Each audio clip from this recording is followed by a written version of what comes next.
All right, Rod, I got to tell you, yesterday was the hottest day of the year, as you reported, the hottest day of the year so far in Portland. I was at a baseball game last night at 7 o'clock. It still had to be in the 80s at that point, right? Yeah, but absolutely. Yeah. It felt fine. Like the humidity last night was basically non-existent. I'm glad you mentioned that. I believe I have a graphic coming up in my show that's going to highlight what you just talked about. First, let me start off with air quality, which has already improved from 24 hours ago. Remember yesterday the air quality was awful in terms of what the DEQ reporting numbers were up in the Seattle area. It's mainly moderate this morning, much improved. And we're good to still some moderate spots here locally between Vancouver, Portland, and Salem. The weather pattern is changing to more of an all-out westerly flow.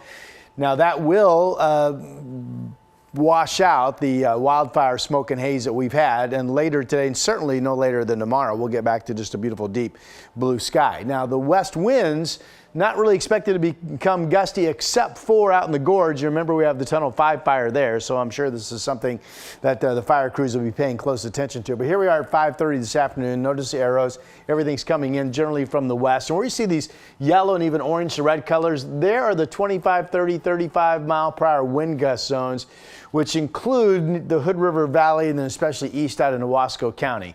And again, the good news is that'll clear out the wildfire smoke. It will certainly keep anything from coming into the valley, but may present some new challenges for the folks battling the blazes out in Skamania County. Okay, real quick, yesterday, 98 degrees was our forecast high. That turned out to be the actual number. That broke that record of 96 for July 5th out at PDX back in the summer of 2015. Troutdale was also 98. The Dalles hit 101. Hood River 97, Hillsboro, McMinnville also 97. Salem's weather station went down and we didn't have reports yesterday. I'm going to assume you folks also at McNary Field down there in Marion County were in the upper 90s. Okay, this is what Drew was talking about. So at 5 p.m. yesterday, we hit the high of 98. I think it was 4:05 in the afternoon. At 5 p.m. yesterday out at the airport, it was still 97.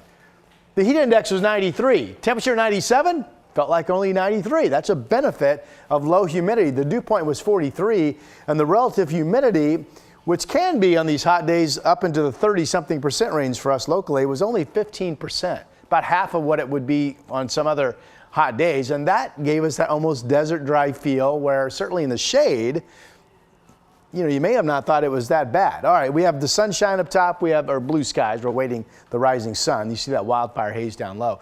Let me run you through some temperatures. These are the current numbers here. 59 in Kelso, 56 Astoria, 68 in Portland. Salem still not reporting a temperature. We're projecting your high today to be at 90 degrees, and we're projecting Portland to get up to about 93. Winds will be northwest 5 to 15 here in the valley. Starting tomorrow, only in the 80s, although we might get up to 90 on Sunday. Right now I'm forecasting 89. The 7-day continues to be dry. Mr. Carney, that was your low relative humidity report, sir.